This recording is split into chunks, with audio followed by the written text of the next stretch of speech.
The voiceover.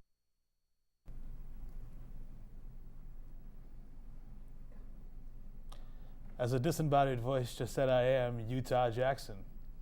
I'm Sunny McIntosh. And I'm Flo Show. We have another great Monday show for all of you bright people who tuned in today. We've got a short film by one of your eyes students and the Half Shirt, Half Minute. We've also got my cooking segment and a movie review with Utah and Eddie Cheddar. That's right. Let's kick it off first with our question of the day. Today's question, what is your biggest fear? Let's check it out. I am absolutely terrified of bees. When I was like 5, I stepped on a hornet's nest. They started crawling up my pants. They stung my legs, and they stung my right ball. It was not pleasant. Up here, buddy. Okay, it was not pleasant. Okay. Unfortunately, I'm afraid of the dark. I was just scared that the boogeyman was gonna get me, so I'm still afraid of the dark. What am I afraid of? I'm afraid of people. Not really people. I'm afraid of creepers. I'm afraid of sharks because at my community pool there's a big picture of a shark at the bottom of the deep end. I was always afraid it was going to get me when I was little.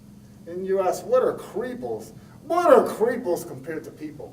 Well, creepers are people who are ugly, smugly, and downright fugglier than fugly. It freaks me out that you can't see what they're doing and that you don't know what's going on down there. Also, if you go in the ocean, your legs are in, the lower half of your body's in, you don't know what's swimming around, crawling around. It freaks me out, and I can't even think about it. So now I'm freaked out about sharks. People who are in the brain, the drain, the refrains from the one and only smart, the heart. Connie's circus folk. You know, people who are in their little tiny brain cell, that man created hell. That well of an opportunity that gets you no immunity in the one and only community. What are you afraid of? I'm afraid of going to a water park and having a fat person clog the water ride as they go down and getting stuck behind them and having the water levels rise and me drowning while I get stuck in the tube of the ride. I'm afraid of Utah Jackson. I'm also afraid of elevators, like deathly afraid of them. I won't go in an elevator. I'd rather walk up 100 flights of stairs. I know this sounds weird, but I have a fear of those LL Bean backpacks that have the initials on the back. Oh my god! Like, every time I see them, I walk behind them. I get my heart just races, and I get all sweaty. I know it's an irrational fear, but it's very real to me.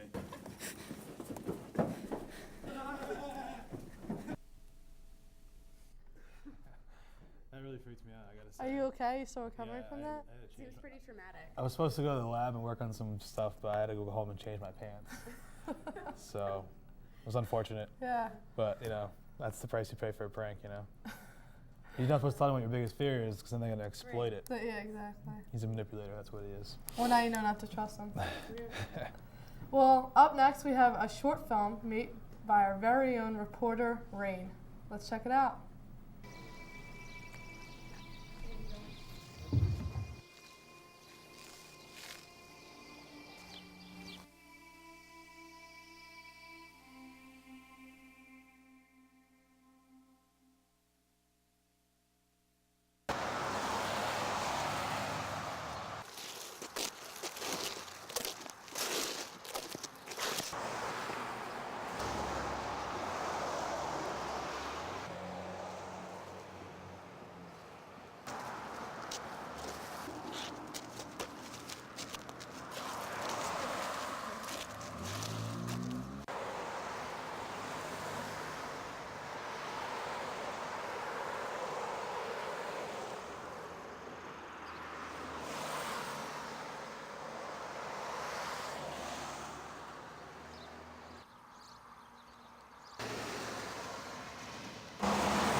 That was great.